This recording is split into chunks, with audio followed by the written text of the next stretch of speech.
Assalamualaikum warahmatullahi wabarakatuh.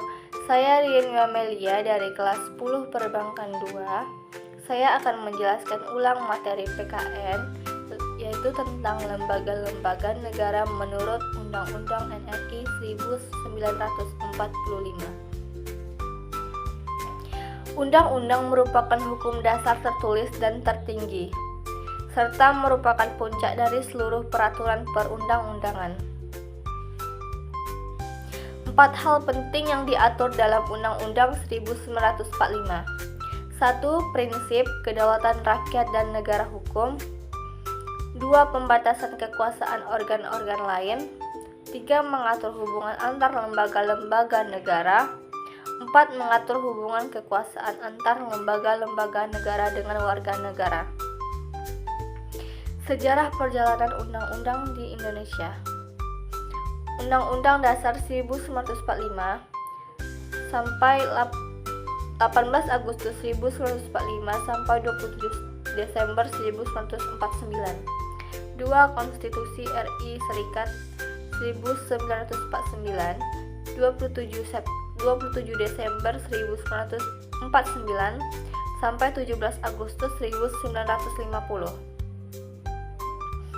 3. Undang-Undang Sementara 1950 17 Agustus 1950 sampai 5 Juli 1959. Undang-Undang Dasar 1945 Dekret Presiden 5 Juli 1959 sampai 1999. 5. Undang-Undang NKRI 1945 hasil perubahan 1999 sampai sekarang. Hasil perubahan Undang-Undang Dasar NRI tahun 1945. Sebelum perubahan: 1. Pembukaan. 2. Batang tubuh. 16 bab, 37 pasal, 49 ayat, 4 aturan peralihan, 2 aturan tambahan, 3 penjelasan. Sesudah perubahan: 1. Pembukaan. 2 pasal-pasal, 21 bab, 37 pasal, 170 ayat, 3 pasal aturan peralihan, 2 pasal aturan tambahan. Lembaga-lembaga negara Republik Indonesia. 1. Kekuasaan legislatif, lembaga pembuat undang-undang, Majelis Permusyawaratan Rakyat atau MPR. Adapun wewenang MPR mengubah dan menetapkan UUD NRI tahun 1945. Melantik presiden dan atau wakil presiden hasil pemilihan umum, memutuskan usul DPR untuk memberhentikan presiden dan wakil presiden dalam masa jabatannya, melantik wakil presiden menjadi presiden apabila presiden mangkat, diberhentikan atau tidak dapat melakukan kewajibannya dalam masa jabatannya. Memilih wakil presiden dari 2 calon yang diusulkan oleh presiden apabila terjadi kekosongan jabatan wakil presiden dalam masa jabatannya. Memilih presiden dan wakil presiden apabila keduanya mangkat, diberhentikan atau tidak dapat melakukan kewajibannya dalam masa jabatannya secara bersama dari 2 pasangan calon presiden dan wakil presiden yang diusulkan oleh partai politik atau gabungan partai politik yang pasangan calon presiden dan wakil presiden meraih suara terbanyak pertama dan kedua dalam pemilihan umum sebelumnya sampai berakhir masa jabatannya. Anggota MPR terdiri dari anggota DPR dan anggota DPD. Sesudah amandemen MPR menjadi lembaga tinggi negara. Sebelum amandemen sebagai lembaga tertinggi negara. 2. Dewan Perwakilan Rakyat atau DPR. Fungsi DPR berdasarkan UU No 17 tahun 2014.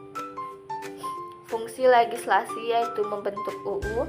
Fungsi anggara yaitu membahas dan memberikan persetujuan atau tidak memberikan persetujuan terhadap rancangan UU tentang APBN yang dilakukan oleh Presiden. Fungsi pengawasan yaitu mengawasi pelaksanaan undang-undang dan APBN. Anggota DPR dipilih secara langsung melalui pemilu. Jumlah anggota DPR adalah 560 orang.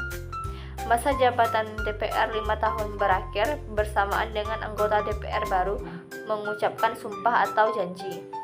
3 Dewan Perwakilan Daerah atau DPD dengan tugas sebagai berikut: mengajukan RRU kepada DPR, membahas RUU dan mengawasi pelaksanaan UU yang berkaitan dengan otonomi daerah, hubungan pemerintah pusat dan daerah, pembentukan dan pemekaran serta penggabungan daerah, pengolahan sumber daya alam dan sumber daya ekonomi lainnya, serta perimbangan keuangan pusat dan daerah.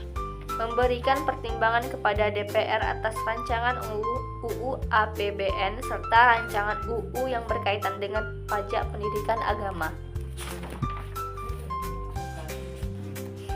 DPD merupakan lembaga sebagai perwakilan atau utusan dari daerah. DPD merupakan penyalur operasi keragaman daerah. Anggota DPD dipilih 4 orang dari setiap provinsi melalui pemilu. B. Kekuasaan eksekutif lembaga yang menjalankan undang-undang.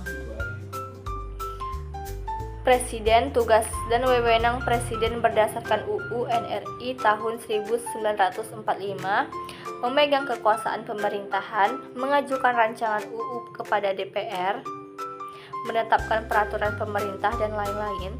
Dalam menjalankan tugas sebagai kepala negara dan kepala pemerintahan, Presiden dibantu oleh Wakil Presiden dan para menteri. Kementerian Koordinator ada 3 bidang, politik, hukum, dan keamanan.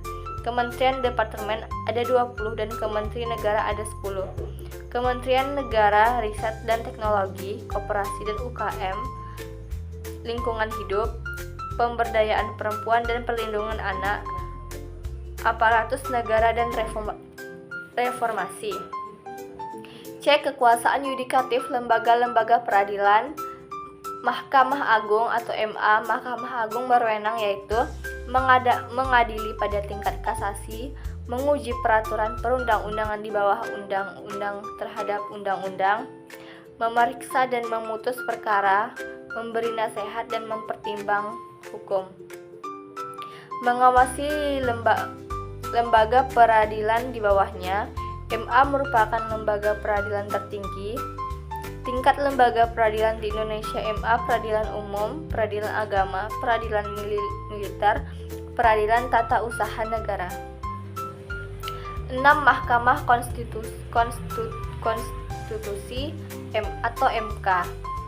Berwenang yaitu mengadili untuk menguji UU terhadap UUD 1945, memutuskan sengketa lembaga negara yang kewenangannya diberikan oleh UUD 1945, memutuskan pembubaran partai politik, memutuskan perselisihan tentang hasil pemilu.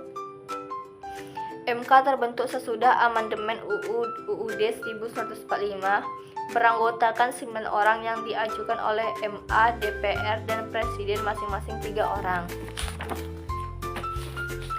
7. Komisi Yudisial bertugas yaitu mengembangkan sistem pendidikan hakim,